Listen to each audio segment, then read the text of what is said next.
Boa noite. Bom, estamos aqui no Neurodiversidade Consciente e a gente vai falar hoje sobre procrastinação. Toda quinta-feira, 8 da noite, estamos aqui. Cada semana com um tema ligado à superdotação, autismo e, de maneira geral, neurodivergência. Para quem está aqui, a ideia é que a gente forme uma comunidade mesmo e a gente possa trocar ideias e se sentir livre sem mascaramentos. De apresentação é isso. E eu tenho que falar que eu estou adorando, que eu estou melhorando cada vez mais a prática leva à perfeição. Vamos lá. O tema de procrastinação, eu tenho que dizer que vocês sempre me trazem temas que eu tenho que pesquisar de maneira sistemática, e cada vez eu estou ampliando mais a pesquisa, e está sendo muito legal esse desafio que vocês estão me dando.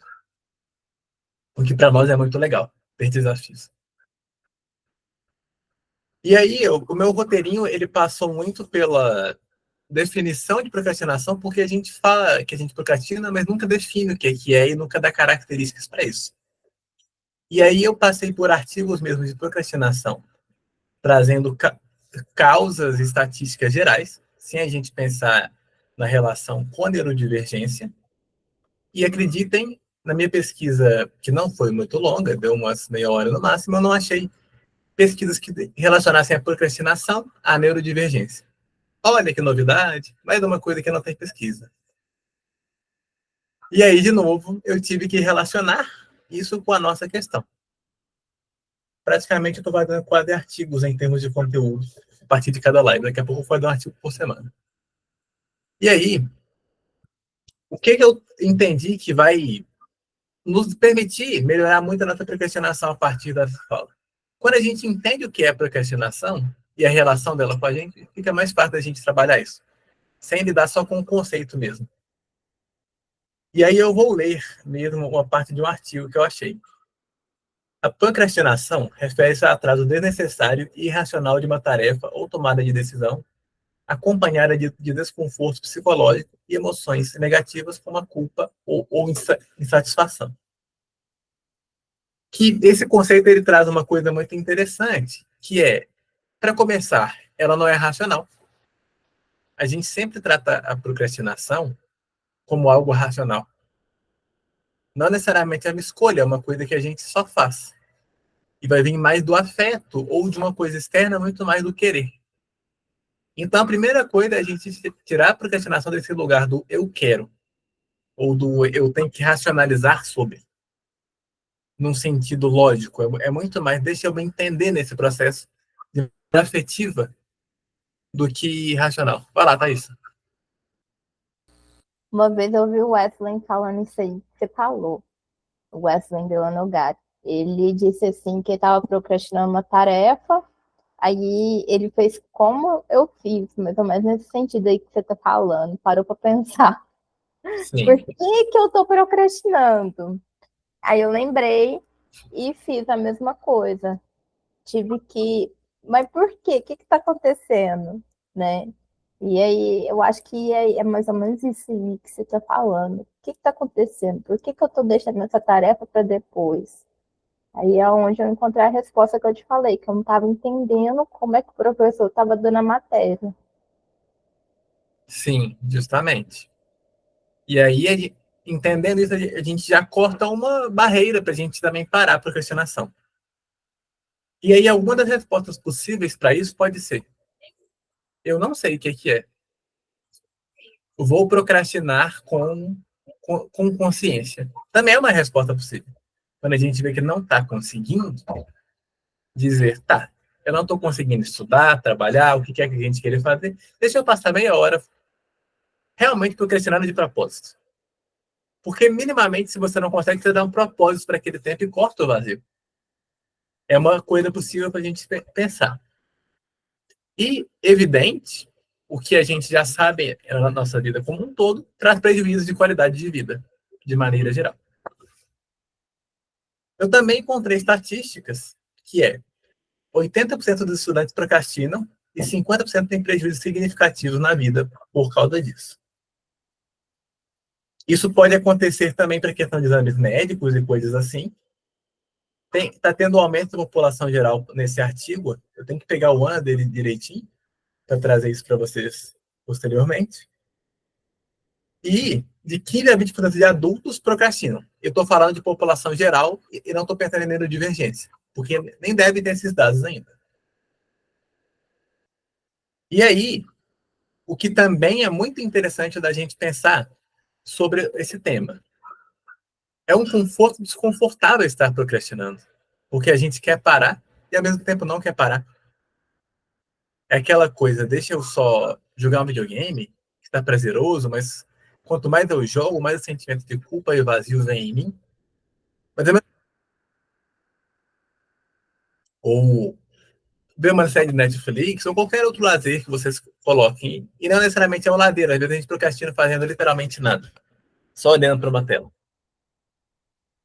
Esse desconforto traz para a gente uma incerteza e briga com a nossa responsabilidade do mundo, que é, olha, eu tenho que fazer aquilo, será que vai dar certo para fazer depois? Ou pior, o que às vezes até considera, a gente acha que vai dar tempo depois, a gente fica enrolando. E aí no final não dá tempo porque a gente supõe que a tarefa vai ser mais rápida, no sentido de difícil ou de trabalhosa. E a gente vai acumulando prejuízos através disso. Um outro sentimento que surge através desse processo é a ansiedade e a angústia. E aí eu estou partindo aqui para a linha da psicologia humanista. Esse artigo ia partir por esse aspecto. O que é a psicologia humanista? Olá, muita gente nova, ou pelo menos que não vem com tanta frequência aqui. Que alegria. A psicologia humanista ela trata da perspectiva de que o sujeito ele é responsável por si mesmo. Todas trabalham com isso, mas na humanista isso é o centro da terapia. E principalmente da empatia do profissional com o paciente. Então, vai girar em torno do atendimento a seguinte questão: o quão responsável você é pelo seu próprio sofrimento ou pela sua própria situação? As outras vão tratar sobre isso por outras perspectivas, mas não diretamente esta pergunta. A humanista existencial vai tratar diretamente por essa pergunta.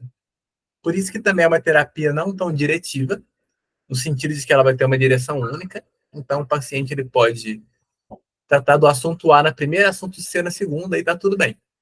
Isso é a demanda que ele tem naquele momento. O profissional ele tem que conseguir relacionar tudo isso para isso virar um conjunto de resoluções, não ficar demandas picadas. Então, a angústia e a ansiedade elas são maneiras de expressar esse sofrimento que a gente está tendo, esse afeto que a gente não está cumprindo, essa questão afetiva da responsabilidade que a gente não consegue arcar com naquele momento. E uma outra coisa que os artigos trouxeram que eu também achei muito interessante é a questão da procrastinação relacionada ao tempo. Também, procrastinar é uma relação eu, minha responsabilidade e o tempo.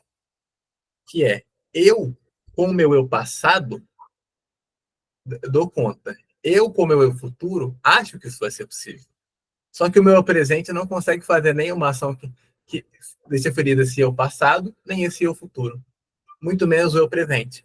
O que na psicologia humanista a gente chama de self. É o mesmo conceito do inglês, self, eu mesmo, só que o self na psicologia humanista ela é esse ser completo. Todos nós temos um self e um falso self. Ou um eu ou um falso eu. A psicologia tem esses nomezinhos diferentes. E resta de tudo isso para nós um vazio. Que é, nossa, aí você começa o seu dia, procrastina, ou se diverte, de várias maneiras de procrastinar. Você chega o dia e você sente que você não cumpriu nada. Sendo que às vezes você até fez alguma coisa. E reparem que a minha fala aqui, eu não estou falando até agora em nenhum momento de métodos para acabar com a procrastinação. Porque isso é posterior, eu estou dizendo primeiro. Vamos entender o que é isso na gente, o que isso causa na gente, porque é muito impactante. Até porque o método de acabar com a procrastinação ele vai ter sentido após a gente entender o que é com a gente, como é esse processo. Então, a gente não pode inverter esse processo. Então, como que a gente vai lidar com isso e o que vai ser importante? A gente precisa pensar também de uma rigidez que vai vir com isso, e aí eu já começo a relacionar um pouco isso com a neurodivergência. a nossa rigidez cognitiva também nos leva a procrastinar. Fazer a coisa daquela mesma maneira o tempo todo é assim que vai funcionar necessariamente? Aí eu trago um pouquinho para a Aline, como a gente também compartilha o autismo, como a nossa rigidez cognitiva acaba sendo maior, a gente tem mania de fazer as coisas na mesma sequência. Se a sequência se quebra, a gente não consegue.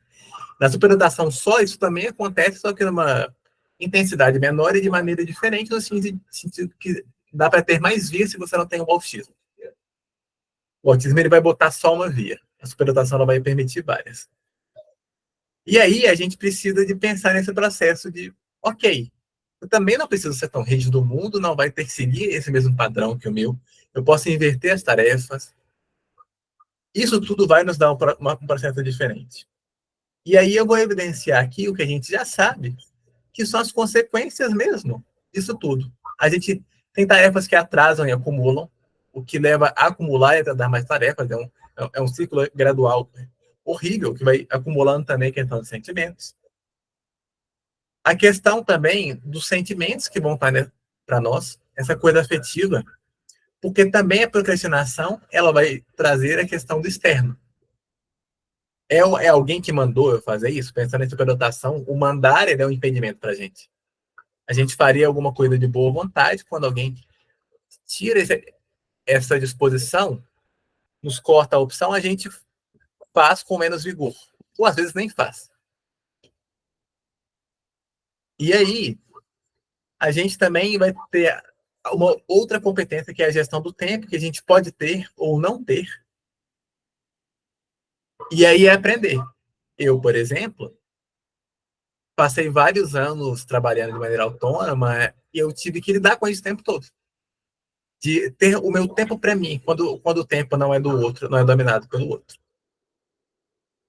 Até aí, tranquilo em termos de conceito sobre a procrastinação, funcionamento.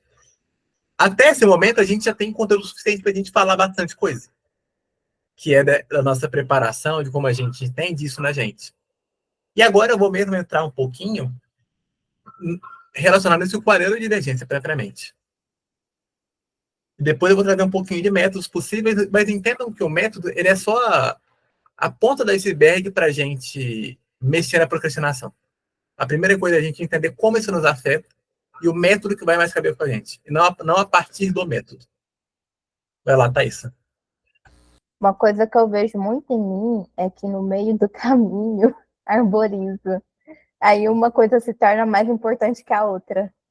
Aí acaba procrastinando a tarefa que eu não entendi como deve ser feita, ou que mandaram eu fazer e que não faz sentido nenhum, porque a coisa que arborizou para mim faz mais sentido na minha vida do que a outra coisa que ainda está para fazer. Sim, justamente. Isso é uma coisa que acontece com a gente. Na verdade, isso é a ruminação, tem o um nome.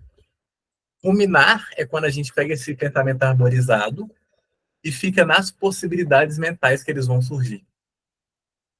Que é, olha, se eu fizer isso, isso e aquilo, aí você fica analisando todas as possibilidades. Só que no final você não decide. Você fica naquilo na cabeça. Isso é o ruminar. É um fenômeno muito comum na gente. E a gente precisa, às vezes, cortar isso com uma tesourinha mental mesmo. Eu não vou passar desse ponto. Deixa eu executar até esse ponto. E aí eu executo mais se eu der conta. Porque aí também a gente vai ter o limite da realidade. Qual é o limite da realidade? O tempo. Os recursos materiais, às vezes tem um computador só, às vezes tem uma tela só de computador, às vezes a gente só vai conseguir digitar um documento por vez, até que a gente só vai conseguir digitar um documento por vez mesmo, por mais que a gente esteja pensando em 15 documentos. Entre outras coisas que vão nos limitar a nível concreto. E aí a gente está pensando em fazer um livro no dia, só que a gente tem que passar página por página, e você acaba fazendo meio livro.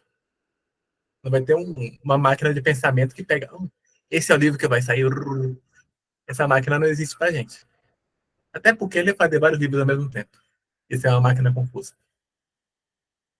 Também, a gente vai ter a questão afetiva própria nossa. Porque se na procrastinação, para pessoas neurotípicas, isso já é intenso, para nós é ainda mais. E eu coloco a motivação como principal para nós e os sentidos. A gente faz algo melhor quanto mais sentido e motivado nós estamos.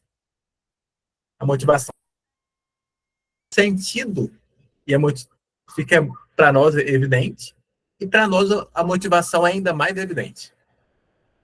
A gente sabe na nossa convivência que se não houver motivação e nem sentido, ou a gente não faz, ou faz pela metade. E não é porque a gente não quer. É só porque não dá mesmo para a gente colocar energia. É um mecanismo que a gente não controla. E isso é muito legal da gente entender na gente. Também a gente trata aqui sobre hiperfocos ou comprometimento com a tarefa do Renzulli. Por que eu estou trazendo as duas coisas separadas? Eu já vi salvo engano, a Patrícia Neumann que trouxe isso. Eu coloco salvo engano, porque senão eu vou colocar a palavra na boca de alguém que eu posso estar errado. Então eu preciso colocar esses parênteses. Só a superdotação não necessariamente ela tem o hiperfoco, mas ela tem comprometimento com a tarefa, que é o que o Renzulli traz.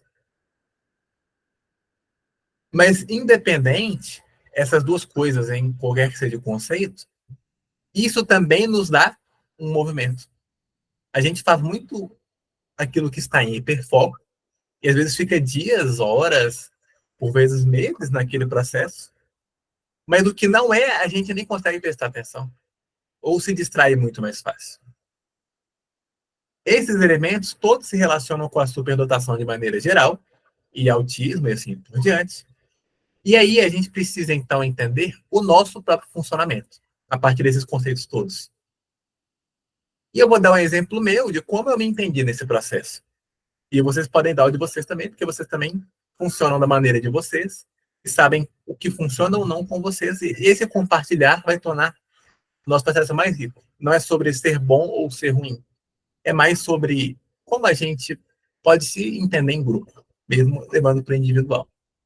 Eu passei por uma terapia de 2 anos, antes mesmo de ter nome, em questão de superdotação e autismo. E a minha procrastinação era pelo perfeccionismo. Eu não fazia as coisas, porque se não fossem perfeitas e rígidas daquela maneira, eu não faria.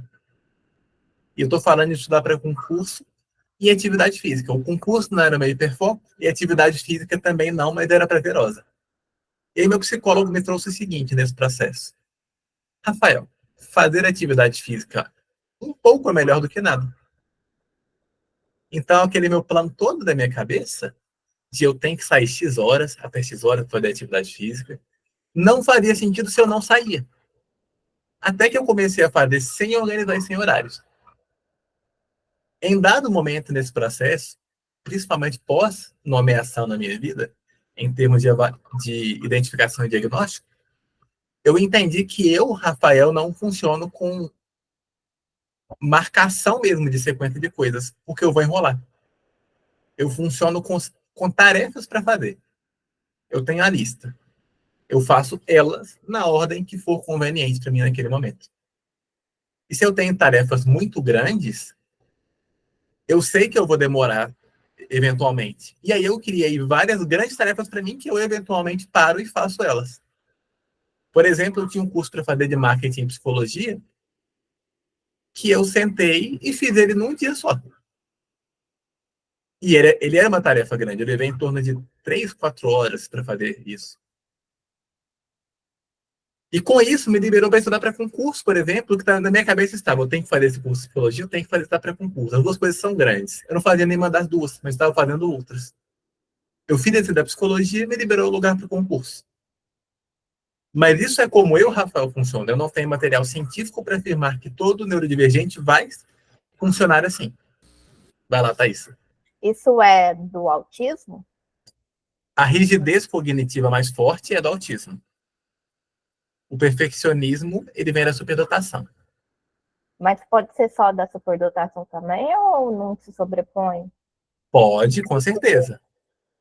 Pode. A superdotação tem a rigidez cognitiva por natureza. A questão é que o autismo ele vai somar essa rigidez ainda mais. Assim como o TDAH vai somar essa aleatoriedade da superdotação, para ficar confusa. Aí a pessoa vai ser aleatória e confusa porque vai estar essa coisa do TDAH. O que traduz também por mais criatividade, por um outro sentido. É uma questão de gerir esse processo. E aí, em termos de estratégias, eu trouxe alguns exemplos para vocês, mas vocês não precisam usar eles ou não, só para vocês entenderem como isso pode se aplicar de maneira teórica para vocês. A Jânia trouxe que tem que fazer isso de maneira rotineira. Você pode falar também em voz, Jânia, se você tiver afim. Isso, à vontade. Fique à vontade. A gente tem essa liberdade aqui. Mas também pode escrever, é livre.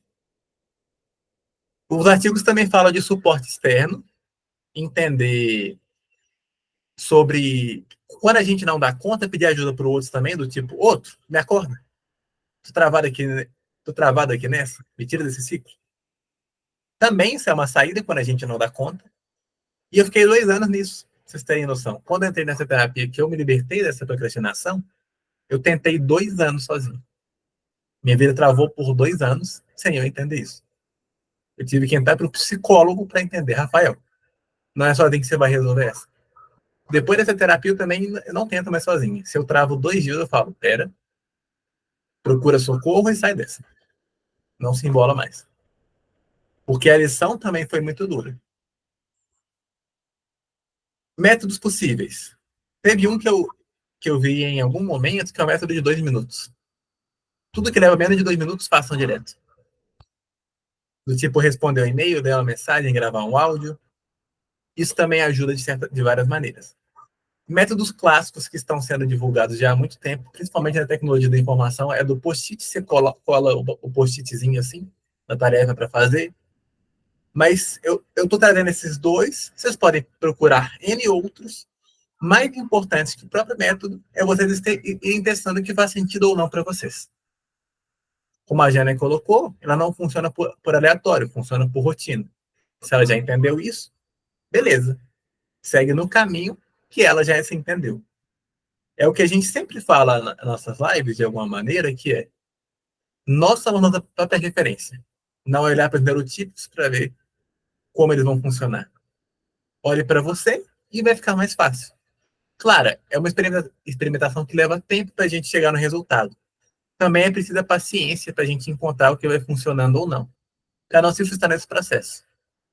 Em termos de pesquisa, o que eu trouxe é isso, e agora a gente pode também ir batendo papo. Sobre a procrastinação, acho fundamental aceitar que procrastina. Eu neguei muito tempo. Era muito bom aquela sensação de deixar para a última hora. Também me libertava do perfeccionismo, tipo, não vai dar tempo, filho, então fica mal feito. O sentido para nada é a chave. O sentido é admiração mesmo, em termos de trabalho com lideranças. Aline, para você, como que é esse processo? Também como a gente compartilha esses diagnósticos, esses nomes? Então, o meu problema é com o perfeccionismo, sabe? Eu acabo procrastinando muito por causa do perfeccionismo, assim. Eu tenho muito medo do julgamento das pessoas, né? Como eu sou artista visual, então eu já tive vários trabalhos que eu tive oportunidade de fazer, perdão, e eu simplesmente rejeitei. Tem uma tela, por exemplo, que eu prometi para presente, e até agora eu não consegui fazer porque eu tenho muito medo, sabe? A ideia está ali, o material está ali, mas eu tenho medo do que as pessoas possam achar, assim, como é para o presente, aí eu penso, poxa, será que tá bom o suficiente para ser um presente? E às vezes eu olho e penso, eu compraria? E isso é muito ruim, porque, por exemplo, às vezes eu vou numa feira de artesanato e aí eu vejo alguns produtos assim que eu penso, poxa, eu faço isso aqui muito melhor. Mas será que eu teria coragem de colocar isso à venda? Será que eu teria coragem de mostrar isso para alguém? Eu acho que a forma como eu fui criada, sabe? Eu sou a neta mais velha, sou a filha mais velha, então teve muita cobrança, assim, de fazer perfeito para dar exemplo para os outros. E isso já é difícil para as pessoas comuns, né? Acho que para o autista é pior ainda, porque a gente está sempre se cobrando, né? E quando vem a cobrança do outro, então, na infância, assim, acho que para desvincular na vida adulta é mais difícil ainda. Sim, com certeza. A gente tem na cabeça o caminho muito reto, né? A gente não consegue desviar desse caminho, quase nunca. Uhum. Vai lá, Jane e Vanessa. Eu perdi a ordem de quem levantou primeiro. Então vai lá, Jane por aleatoriedade e por ordem alfabética.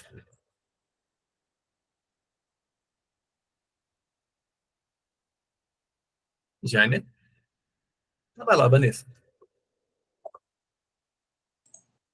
Oi, boa noite, pessoal. Então, eu sou uma rainha da procrastinação. Isso me incomoda profundamente. E eu já percebi que é sempre quando tem alguma coisa assim de ponta solta, né? Quando eu estou fazendo um trabalho e eu vejo que não está do jeito que eu gosto, então eu fico protelando até o último instante. Ou então tem alguma carga emocional envolvida. Por exemplo, eu sou advogada e eu me habilitei a fazer o inventário da minha avó. E como tem uma carga emocional muito envolvida aí, né, toda uma história, eu tenho dificuldade em pegar os documentos. Muita dificuldade. Então, até quando eu vou. É uma coisa simples de se fazer, já está meio caminho andado para já registrar e deixar tudo pronto, mas eu estou assim, uma semana não, quem dera se tivesse uma semana, eu estou um ano enrolando, e minha mãe, meu pai, meus tios ficam, olha, essa advogada está enrolando, né, porque eu não consigo, eu tenho que ir no cartório, eu tenho que fazer as coisas, eu não consigo, eu travo, toda vez que eu pego a documentação, então é a carga emocional, mas o meu maior problema mesmo é quando é a questão do perfeccionismo, que eu fico com aquela ponta solta e eu fico paro e eu não consigo fazer. Eu fico muitas vezes sempre revendo. Eu faço um texto e se eu for dar brecha para o meu perfeccionismo, eu leio e refaço umas 500 vezes. Então eu tenho que ter uma brecada. Eu tenho que falar, não, espera aí, não dá para fazer isso, porque eu tenho um prazo para cumprir, eu tenho o dia certo para fazer as coisas, horário certo. Então, eu tenho que ter um controle. Mas é uma coisa que eu tenho que trabalhar muito. Isso eu percebo, assim, desde criança, não é de agora. E alguém aqui falou mais cedo sobre rotina. Eu não consigo fazer uma rotina. Não dá. Eu não consigo ter uma rotina na minha vida. Não dá. Minha rotina é uma bagunça. Minhas coisas são tudo desorganizadas. Não dá. Eu não consigo ter hora para café da manhã, para almoço, para jantar, as coisas mais básicas que existem. Eu faço, assim, organizo para as coisas da casa. Aí sim. Mas para as minhas coisas, né? Por exemplo, tem lá o café da manhã pronto para ter o café da manhã na hora certa, mas eu não consigo de jeito nenhum. Eu percebo que eu tenho outras prioridades. Eu vou dar prioridade para outras coisas e me esqueço de outras coisas, vou fazendo outras coisas. E no meio do negócio, aí entra a arborização. No meio do negócio, eu lembro de outra coisa, vou fazer outra coisa. Já aconteceu, às vezes eu estou trabalhando em casa, e aí eu faço meu café da manhã, deixo na mesa e falo, enquanto vai esfriando um pouco, eu vou fazer alguma coisa. E eu vou fazer isso alguma coisa, quando eu vou ver, já é 2 horas da tarde. E eu passei todo esse tempo sem tomar café da manhã. Vocês verem como é. E aí eu vou, não, mas eu tenho outra ideia, vou e faço. Às vezes eu até saio de casa e eu não tomo café da manhã. Então, para vocês verem a situação crítica que funciona aqui comigo. Sim. E aí, Vanessa, essa é a tua observação mesmo, assim, talvez no seu caso é colocar parâmetros mínimos do tipo de alimentação, não necessariamente em rotina, mas para preservação de saúde. Pois é, aí levo bronca do médico, né? Aí o que eu combinei com o médico? Que eu não preciso comer a cada 3 horas, mas que eu preciso ter uma quantidade fixa de proteínas, de carboidrato. Então, eu procuro seguir isso. Porque de 3 em 3 horas eu não consigo comer, não dá. Até tenho fome, mas não dá para seguir essa minha rotina. Então, Sim. até para ir para academia, você disse, o importante é ir pouco, mas pelo menos ir na academia, né? Malhar e tal, se exercitar. Eu fiquei 3 meses sem ir um dia na academia, porque vai uma loucura. E eu atravesso a rua, estou na academia. Atravesso a rua da minha casa, eu estou na academia. E ontem eu fui, hoje já aconteceram inúmeras coisas, eu não consegui ir. Então eu estou nessa bagunça. Eu estou, assim, ultimamente, eu estou com uma dificuldade muito maior. Eu acho que eu estou abraçando tantas coisas que eu não estou conseguindo organizar o meu ritmo de vida, né? E isso acaba atrapalhando e afetando a família toda, né? Porque aí, por exemplo, eu tô trabalhando 10 horas da noite, já botei meu filho para dormir. Meu filho não quer saber se eu sou adulta e por isso que eu não preciso dormir na hora certa. Se ele me vê acordado, ele quer ficar acordado também, né? Então, Justamente. Lembrando que academia não necessariamente tem que ser academia. Pode ser tipo uma caminhada de 30 minutos, no limite é uma tarefa específica. Jânia, você tinha levantado a mão há um tempo, está aí ainda. Enfim, quando voltar, você se pronuncia. Vai lá, Thaís. Vanessa, a parte da emocional você podia delegar para alguém, eu não consigo. porque aí, em vez de você ficar parada por conta do emocional, você dá uma de gerente. Deixa eu ver o que Eu ele não está fazendo consigo. aqui. Sabe por quê? Ah, O perfeccionismo. Porque se eu for delegar para alguém, será que a pessoa vai fazer do jeito que eu quero? Olha o meu problema. O meu problema, assim, é triste, triste. Demais. E aí eu já conversei com a minha família, já expliquei a situação, falei, olha, esperem que no meu tempo eu vou fazer. E aí, assim, já foi tudo resolvido, só falta, assim, já foi feita a divisão de tudo e só falta o registro no papel. E eu conversei com eles, eu falei, olha, eu não consigo, não dá. Quando deixa eu me acalmar e eu vou e faço. Mas eu sei que também ninguém tem obrigação de esperar, né? E aí, mas aí a dificuldade, eu não consigo trabalhar com as pessoas, assim, eu tenho alguns colaboradores que trabalham comigo em áreas que eu não trabalho, mas eu tenho essa dificuldade, eu sou muito criteriosa, tem que ser, assim, uma pessoa que realmente faça do jeitinho que eu faço, eu tenho que ter todo o controle. Eu vou dar uma paradinha para abrir a porta aqui para o meu filho, um minuto. Tudo meu tem que ser anotado, eu anoto. Senão, eu faço no WhatsApp, eu tenho um grupo só meu, né? Só comigo. Aí eu coloco as tarefas do dia, um dia antes eu vou relembrando, eu faço isso. Mas, mesmo assim, ainda continuo com a minha procrastinação. Não é tudo, não é tudo. São só essas coisas assim mais detalhadas. Né? No meu dia a dia, eu funciono muito bem. Meu problema no dia a dia é a questão do horário de comer mesmo. Né? O meu horário de comer, que é um furdunço. Jânia, o áudio está aberto. Oi? A Jânia estava com o áudio aberto. Mas no meu trabalho, assim, é de vez em quando que acontece, não é todo dia. Mas o que está mais me incomodando ultimamente é esse caso do inventário da família, que eu estou travada. Então, essa é a dificuldade. Sandra e Felipe, primeiro foi a Sandra, se não me engano, depois foi o Felipe. Então vai lá, Sandra. Então tá, não, assim, essa questão que a Vanessa fala, né, igual falando de delegar o emocional, é uma parte minha muito difícil. Eu até consigo delegar o que é de terceiros, mas esse emocional eu fico aquele morrendo de medo de ninguém conseguir, tipo assim, igual eu tenho 3 filhos. Isso foi muito estressante para mim, porque para mim ninguém conseguia fazê-los dormir melhor do que eu. Então a gente quer fazer. E são muitas coisas emocionais. Eu entendo, assim, o que a Vanessa fala se aplica muito a mim, e a gente fica exausta, e parece que quanto mais exausto. Então, esse emocional eu tenho muita dificuldade em lidar com ele de maneira fria, de fazer um plano e cumprir. Mas tenho tentado, ultimamente, causado muito sofrimento. Dói umas 3 vezes, assim. Acabei de fazer uma relação de documentos aqui agora que eu precisava pegar e fazer pessoais.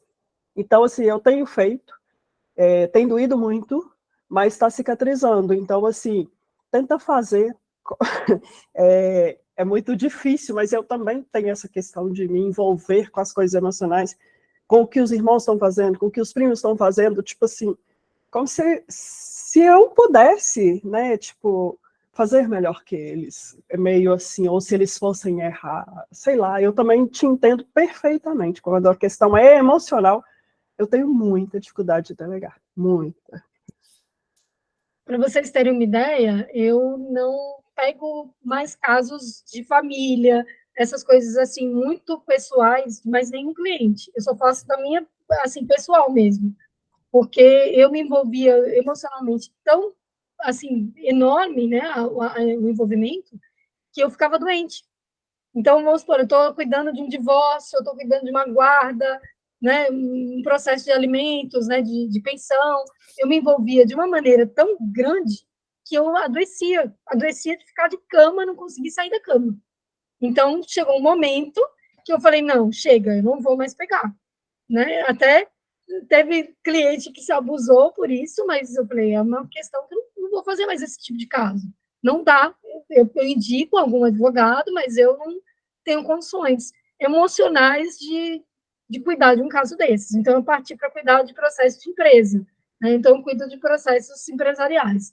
Mas, mesmo assim, quando é coisa minha, né, da minha família, eu não vou dizer, vai procurar outro advogado, né?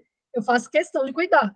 Nesse caso, por exemplo, todos os bens, todas as coisas são em São Paulo, eu moro em Alagoas, mas poderia contratar um advogado de São Paulo para cuidar, mas eu preferi eu tomar a frente, porque eu sei que eu vou fazer do jeito certo, mas eu, ainda assim eu estou com essa dificuldade. Com certeza. Vai lá, Felipe. Então, tá dando para ouvir aí? Sim? Pronto. Geralmente sou eu a pessoa que fala mais sobre perspectiva de soluções, mas esse é um tema para mim que talvez seja o tema mais assim aberto de ferida de todos, porque inclusive antes de reconhecer, digamos assim, a possibilidade da superdotação, né, eu ficava muito preso na perspectiva do TDAH. E dentro da perspectiva do TDAH, o que a Vanessa relatou aí é muito dessa realidade, só que eu vejo no caso dela mais latente a perspectiva de fato do perfeccionismo, da superdotação. E quando puxa mais para o lado do TDAH, dessa perspectiva de múltiplas atenções, de dificuldade de fazer coisas que não são motivadoras e tudo, para mim é muito complicado, porque o meu maior problema, na verdade, é que como se eu tivesse criado um alter ego desse outro me cobrando. E aí não precisa ninguém mandar. Só o fato de eu me mandar, eu já me bloqueio. É muito, muito complicado. Porque basicamente, assim, às vezes é uma tarefa simples e o fato de, sei lá, eu botar na minha cabeça que é uma obrigação, eu já não consigo mais fazer com a naturalidade necessária para fazer aquela tarefa se.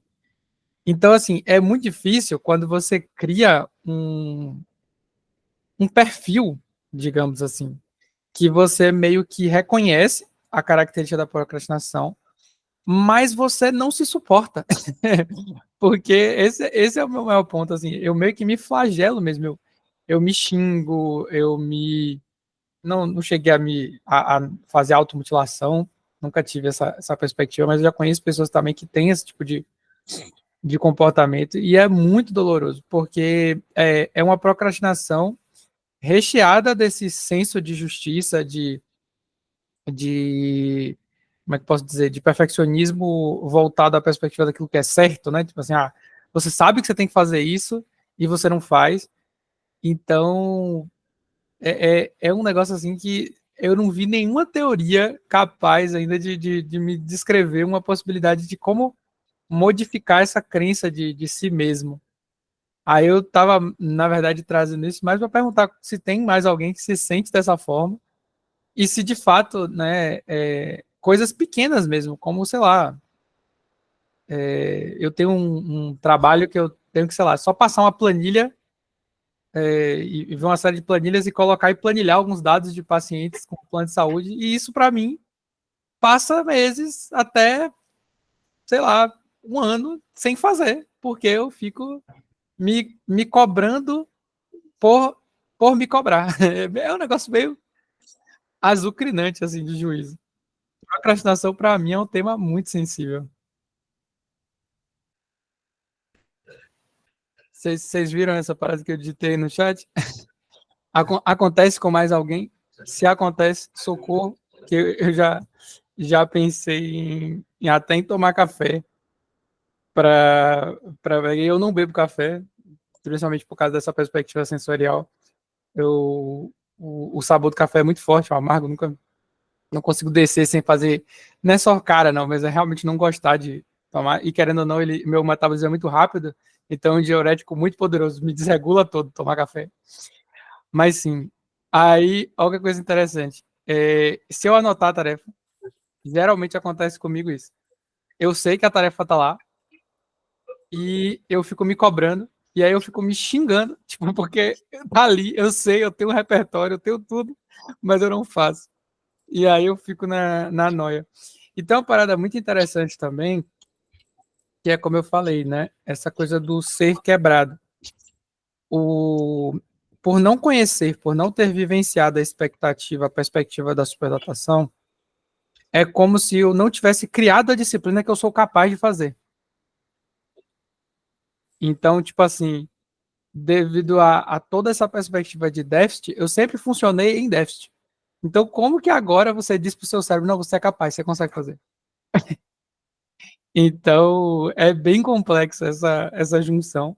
E eu fico imaginando que quando o assunto é procrastinação, misturar, né, a neurodivergência do TDAH tende a, principalmente se não for bem identificado ambos, o buraco fica bem mais embaixo, por causa que é justamente uma disfunção executiva elevada ao cubo, né, nesse processo. Sim, justamente. E eu acho que é isso, nesse sentido.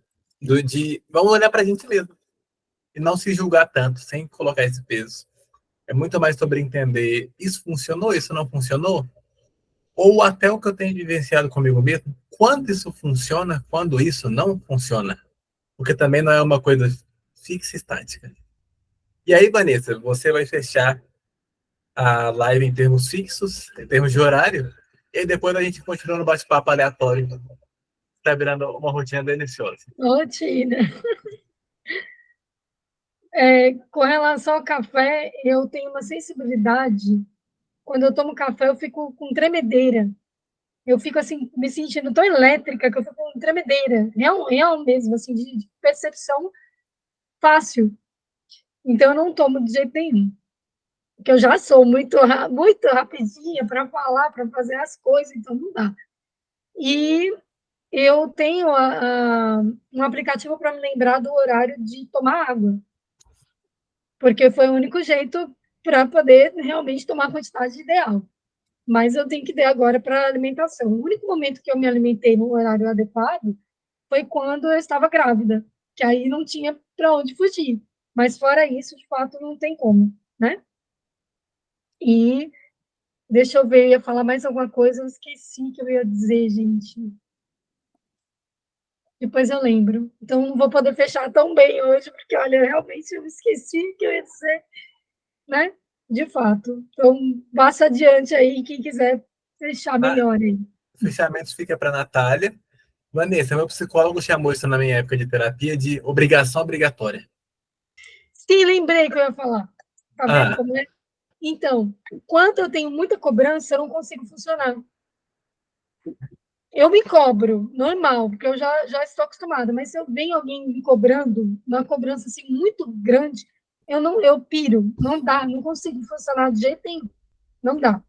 Então, se por acaso eu digo alguma coisa, alguém fala, você tem certeza? Isso para mim já é assim o fim, a gota d'água. Porque mesmo que eu tenha certeza, se aquela pessoa disser, você tem certeza, já era. Eu não tenho mais certeza de mais nada. Vanessa, se juntar você e eu na mesma atividade, então vai ser um problema. Não vai andar, não. É igualzinho o funcionamento lá de cá. Alguém perguntou para você, você tem certeza? É assim mesmo? Aí acabou. Aí eu pode estar lá escrito 2 mais 2. Vira. Será que é 4?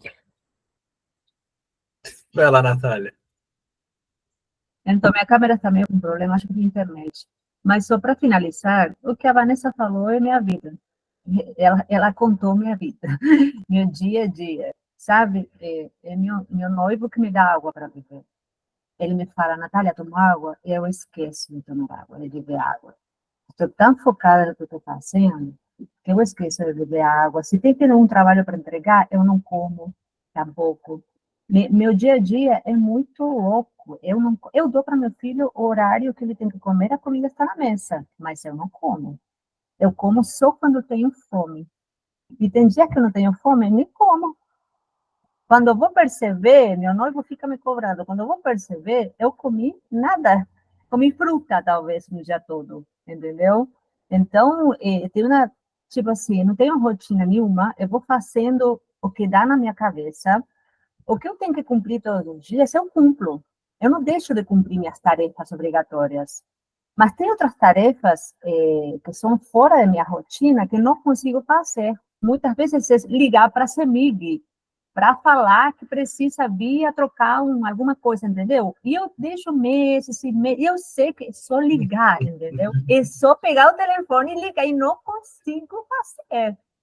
Falo, gente, o que é isso? Eu consigo organizar o dia todo cheio de 1000 tarefas e não consigo fazer uma coisa muito simples. Eu fico chateada comigo, né? Então, eu procrastino muitas coisas, mas não no meu dia a dia. Eu não fico procrastinando o meu trabalho, eu entrego tudo quando eu tenho que entregar. Eu deixo para a última hora, tá? Mas eu entrego. Eu não dormo, mas eu entrego. Mas eu deixo a última hora, né?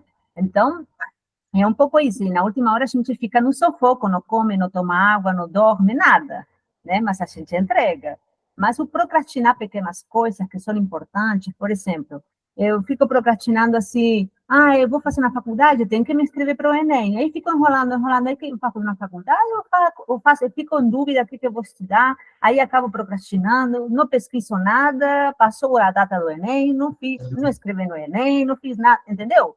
Porque fico tão focada no meu dia a dia, nas tarefas que todos os dias eu tenho que cumprir, quando tem filho, tem comida para preparar, tem casa para limpar, que tem outras coisas que você vai procrastinando que são importantes para a gente, que são o que vai dar um curso para a vida da gente, e a gente muitas vezes fica procrastinando coisas importantes, porque está tão focado no dia a dia, nas tarefas do dia que a gente tem que entregar, e outras coisas que a gente precisa fazer não faz. Então, acho que eu procrastino essas coisas. Não é as tarefas, não é que eu deixo de fazer minhas tarefas obrigatórias. Eu faço tudo.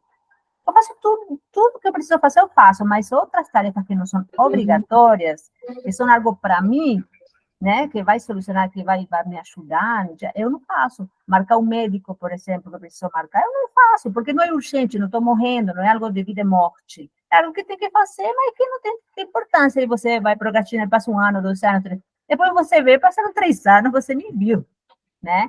Então, procrastinar coisas que não têm tanta importância, mas a gente tem que fazer. Eu não faço isso muito simples, é só pegar um telefone, né? Então, eu vejo isso muito, sobretudo com a comida, né? No dia a dia, de comer no horário certo, isso esquece. Eu como eu tenho fome, e eu vou fazendo, né? Essa coisa meio de TDAH, de ir para trás, e vou lá pendurar a roupa e já molho as plantas, dou de comer os cachorros. Na realidade, fui buscar o leite lá atrás. Fui lá atrás onde tem o leite, eu lavei roupa, pendurei roupa, de comer o cachorro, dei banho no cachorro, limpei toda a área e esqueci de pegar o leite. Entendeu?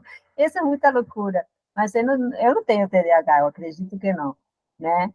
Mas a gente vai viajando na maionese. E a gente vai procrastinando coisas, mas não é que a gente não faz nada. Não é uma procrastinação preguiçosa, né? É uma procrastinação porque você faz 1.500 coisas, outras que você acha prioridade. Eu vou meio assim que todo o tempo é prioridade, e vou deixando para trás aquilo que eu acho na minha cabeça que não é prioridade, mas talvez seja, né? Então, acho que isso é uma procrastinação muito louca, muito, muito complexa e difícil de parar de procrastinar, né? Não sei, para mim fica difícil. Justamente. Eu vou só fazer a finalização formal, gente. A gente continua no bate-papo aleatório, não tão aleatório depois. Enfim, para quem participou, agradeço. O próximo tema, por sugestão da Thaísa, vai ser pensamento arborizado, e que ela tá doidinha para falar disso. Como lidar com esse pensamento. Eu quero esse tema. E aí a gente pensa o próximo a partir da próxima.